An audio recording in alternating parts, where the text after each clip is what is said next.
I'm Dr. Vinu. In underground cable engineering subject, the second topic in the third unit is distribution cable types.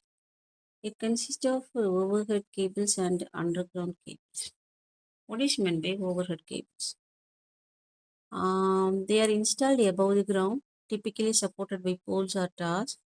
They are exposed to the atmosphere, which impacts their design, durability, and insulation requirements. The first type is bare conductor. It is a conductor with no insulation or covering. The materials used are normally aluminum or aluminum alloy, normally used in rural or less populated areas due to its cost effectiveness. It has some of the advantages of low cost, easy to install, and maintenance lightweight. Some drawbacks are also there, prone to fault from trees, birds, and weathers like rain, lightning, etc. Not suitable for densely populated area.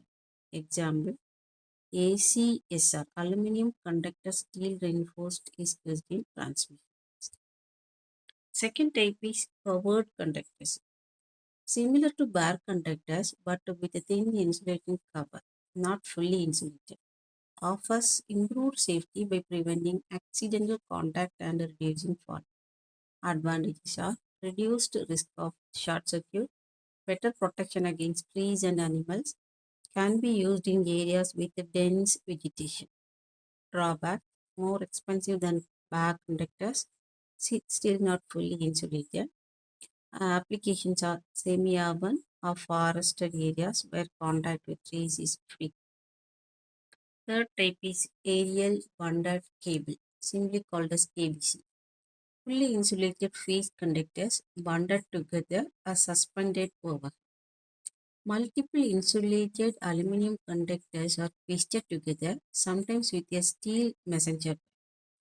Advantages of this type of cables are high safety, reduces path theft, requires fewer poles and smaller write-off. Drawbacks, higher cost than bare or covered conductors, are slightly heavier, requiring stronger poles or supports. Applications, normally ideal for urban areas, slums, or forested region where safety is crucial. Second category of cable is underground cables. These are installed below the ground to minimize visibility and risk of external damage from weather or animals. They require better insulation and a mechanical protection. Types are direct buried cable. Cables laid directly into the earth with no protective contact. Heavily insulated and armored to resist moisture, corrosion, and mechanical stress. Advantages, no visual pollution, lower exposure to weather related faults, safer in high traffic or urban areas. Drawbacks, difficult and expensive to repair. Initial installation is costly and time consuming. Applications, suburban or industrial areas where surface space is limited. Second one is duct cable. Cables are laid in underground plastic, concrete, or metal duct, allows easier cable pulling, replacement, and maintenance. Advantages, cables are protected from external damage, easier to upgrade or replace cables in the future. Faults are easier to locate at once.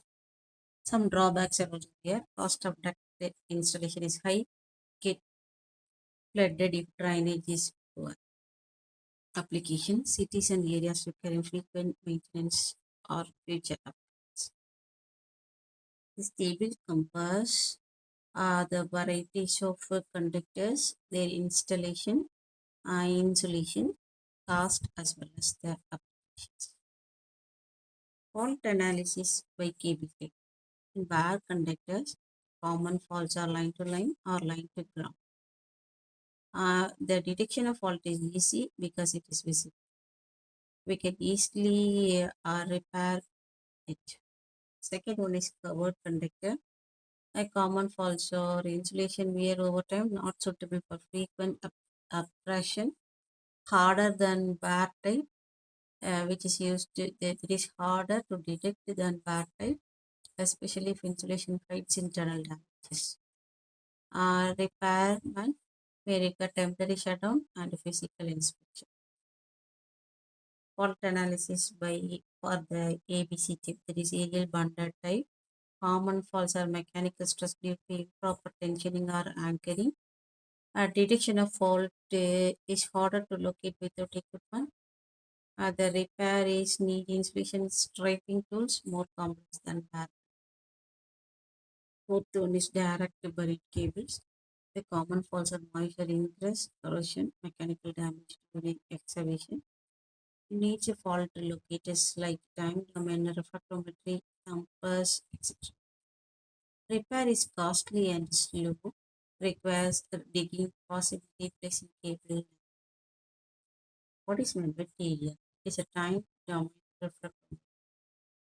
It is a diagnostic tool used to identify faults in transmission lines such as coaxial cables and optical cables.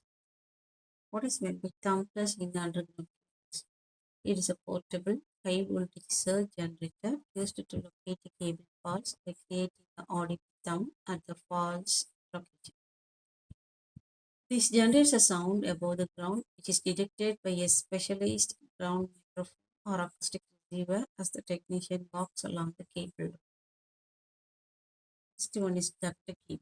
The faults are water filling in ducts, rodent, or damage. Rodent damage, rats and mice damage. Duct detection is easier. Repair is simplified by duct access. Design and application of supply distribution system. Distribution system types, radial system, ring main system, interconnected system. Here the network, multiple feeders and resources are connected, highly reliable and flexible. Then voltage levels in distribution system.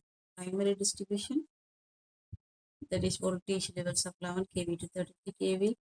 Secondary distribution, normally used for voltages of 400 volt for 3 phase, 230 volt for single phase.